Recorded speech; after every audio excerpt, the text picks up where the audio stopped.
Welcome to another episode of First Past the Post podcast. I'm delighted to say we're joined this evening by Grade 1 winning jockey Nick Scholfield. Nick, how are you? Good. Hi everyone. Thanks for having me. Yeah, we really appreciate you coming on tonight. We saw you had a couple of rides today at Wetherby. Has it been a bit of a long day for you? Yeah, a little bit. I had Ristar John who ran a blinder and probably a competitive novice hurdle, so he should be winning soon, hopefully. Well, not all that bad. So yeah, we'll get straight into it. So tell us a bit about your background, like into racing. Has it always been in the family? Have you been brought up with it? And did you always want to be a jockey? Yeah, from when I was a child, my father was a point-to-point jockey, so I suppose that's where I got my inspiration from. And yeah, I left school at 16 and went straight to Paul Nichols's. So yeah, ever since then I've been a jockey, as it were. And obviously you mentioned Paul Nicholls there. Like, how did that sort of come about? Because obviously, you know, Paul Nicholls, we all know what a top trainer he is. I mean, how did that opportunity come about with you being at such a young age as well, joining him? Not quite sure how it happened. Uh, just sort of he was the best place to go at the time, I guess. Yeah, it just sort of happened that way. But yeah, I started off there like everybody else, and it was actually a good time to go because there was a lot of jockeys there at the time. So Harry Skelton just started, Ian Popham, Liam Hurd, I think Paddy Merrigan and Christian Williams, Sam Thomas. It was a good bunch of lads to sort of start off with, you know. You mentioned there Harry Skelton. What was he like to sort of work alongside? He was good, but like he worked hard. So he'd show you off at times because he was a proper grafter. But yeah, no, really good. Mm-hmm. We from day one we started. Yeah. And am I right in saying Ruby Walsh was also part of the team down there as well when you were working Yeah, I with? was there when Ruby was there. Obviously, great to learn off Mm. from just watching him schooling and taking him racing and different things. And well, he needs no introduction. He's the best in me, and so yeah, just copy what he did really. And did he actually give you any advice, like just sort of specifically down to you as an individual? Did you ever have an opportunity to talk to him on many occasions? Yeah, but I probably got more bollockings than advice. But he was yeah, he was brilliant. As was Sam Thomas at the time and Christian Williams. So yeah, it's a good place to be, and I'd recommend it to anyone. Paul's a great for supporting young people, and by the time I was 18, I'd had rides in Grand Nationals, Gold Cups, and he's not frightened to put the young lads on the big days. So and I've always been thankful for that. So you mentioned there you've obviously always sort of been into horse racing. What do you think you would actually be doing if you wasn't a jockey? Be a good bin man.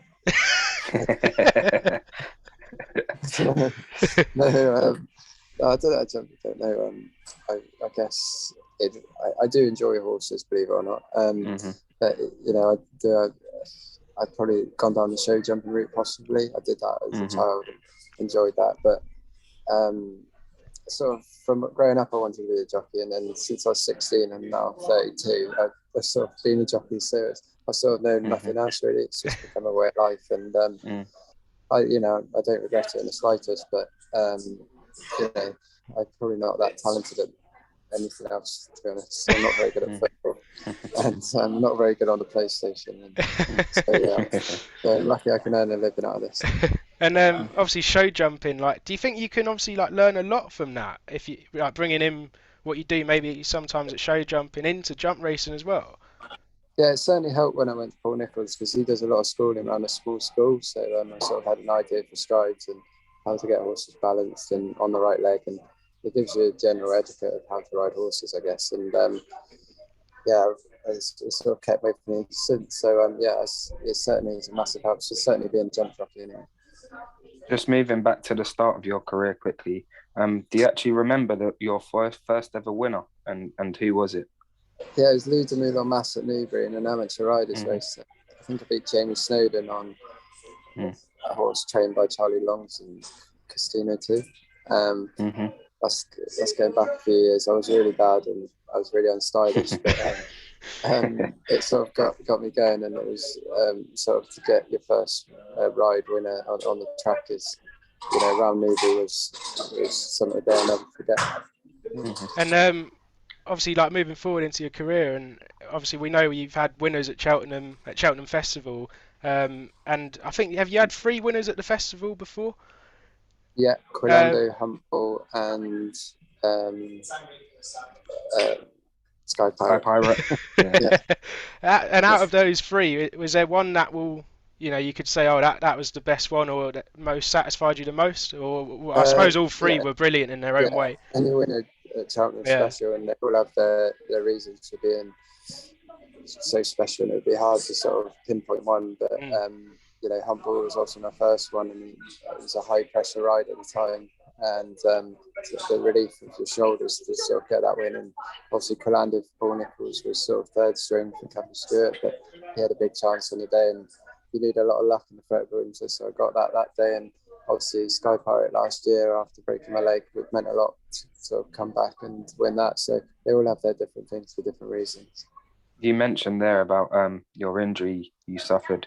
How sort of hard was it to sort of keep yourself motivated through that, and sort of how hard was it to come back from that? Yeah, every jockey has to go through it. It's part and parcel of the game, unfortunately. And I've had my fair share of injuries, and I sort of learn how to deal with them. But the hardest bit is watching horses that you could be riding, winning, and just because we're all self-employed, and you sort of have your jobs that you're tied by owners, and you have the trainers for your ride for, but there's not always a guarantee that they'll use you when you get back. So you always have that fear of, are you going to get any rides when you get back? And that's why I was forever grateful for Mr. Teddem for allowing me to ride Sky Pirate at Cheltenham, because I hadn't been back long, and I think I was banned for 2 weeks before, and I picked up a ban as soon as I come back, and it wasn't ideal. And he kept the faith. I only had 1 winner before Cheltenham, so he kept the faith, and it was nice to repay him by winning. So that meant a lot. And like obviously, unfortunately you suffered that injury, but as a jump jockey, I mean, you're obviously experienced enough now, but do you sometimes have like a fear going into races, like thinking, God, I could either have a bad fall here today, or is that ever in your mind?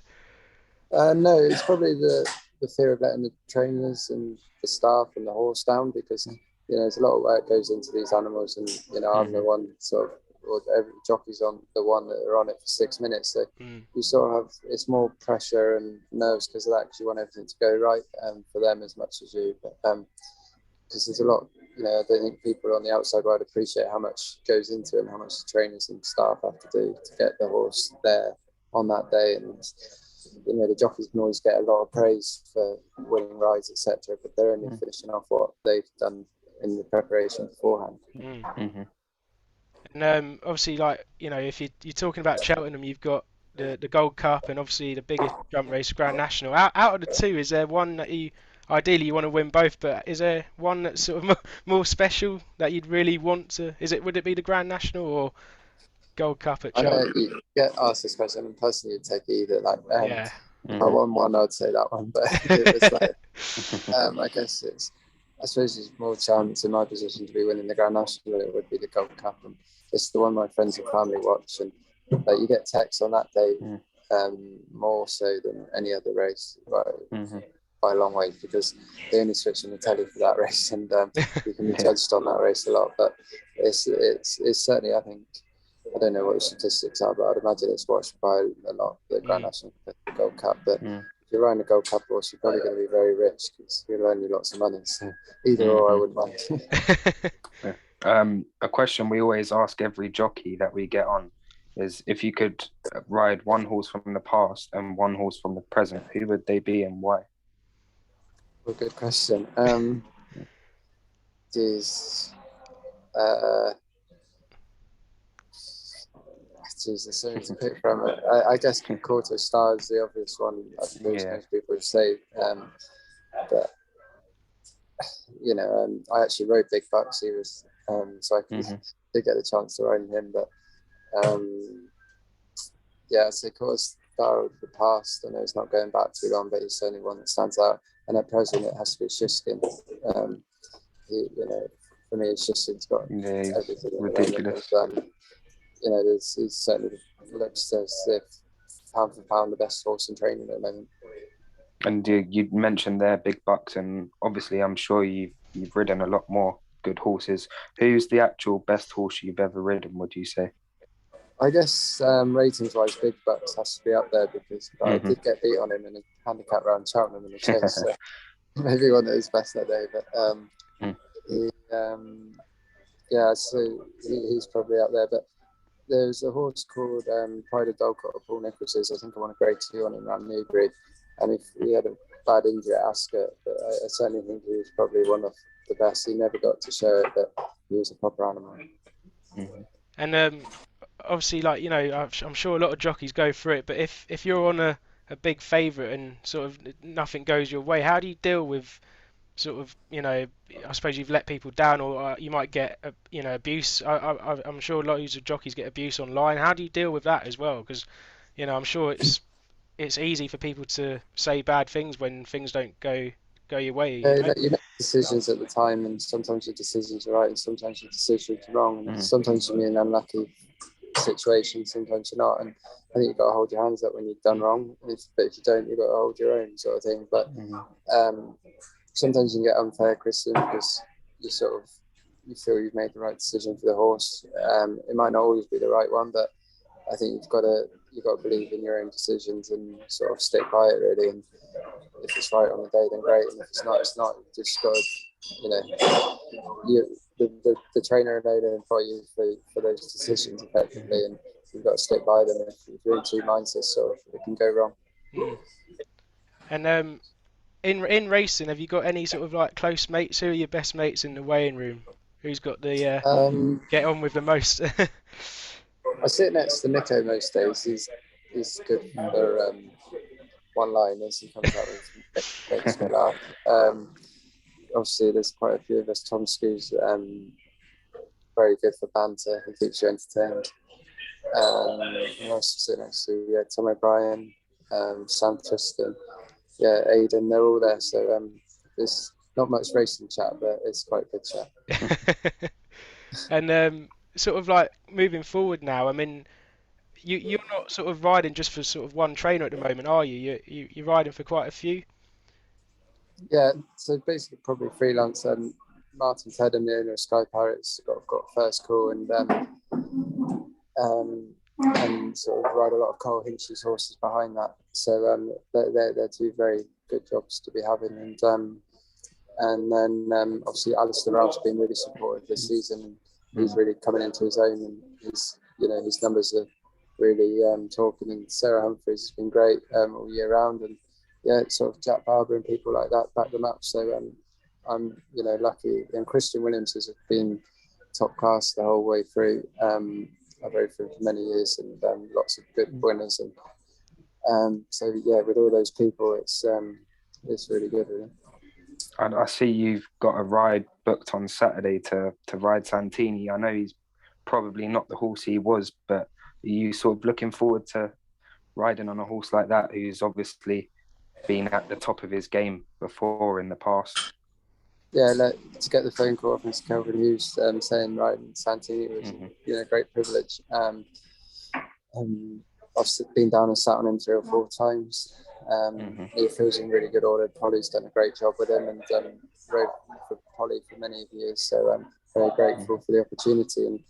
And he feels like he's got still the engine and the character there. So I don't think all is lost just yet. I think there's a big one in him, and it'd be nice if the heavens open just before Saturday, but it's not looking like it. But his best one's on soft, but it's sort of playing in Chantry's house's small field, good ground. It'd be very hard to beat Chantry House, but hopefully Santini can.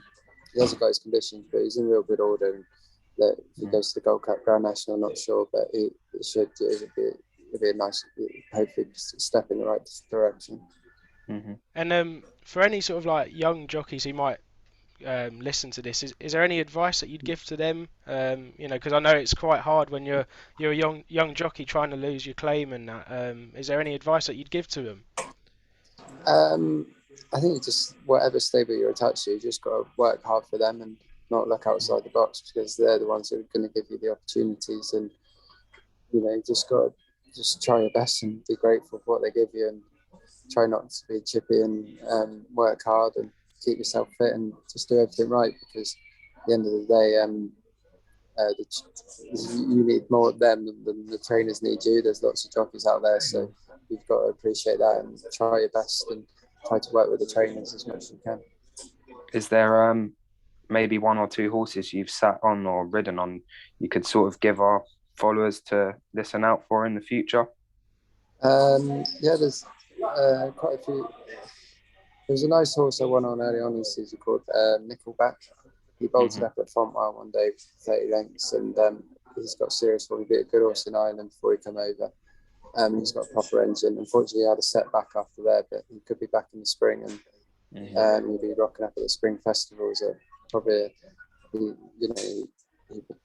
really bolted up that day, and his form before that was fairly good. So he's a sort of one that not everyone would know about just yet.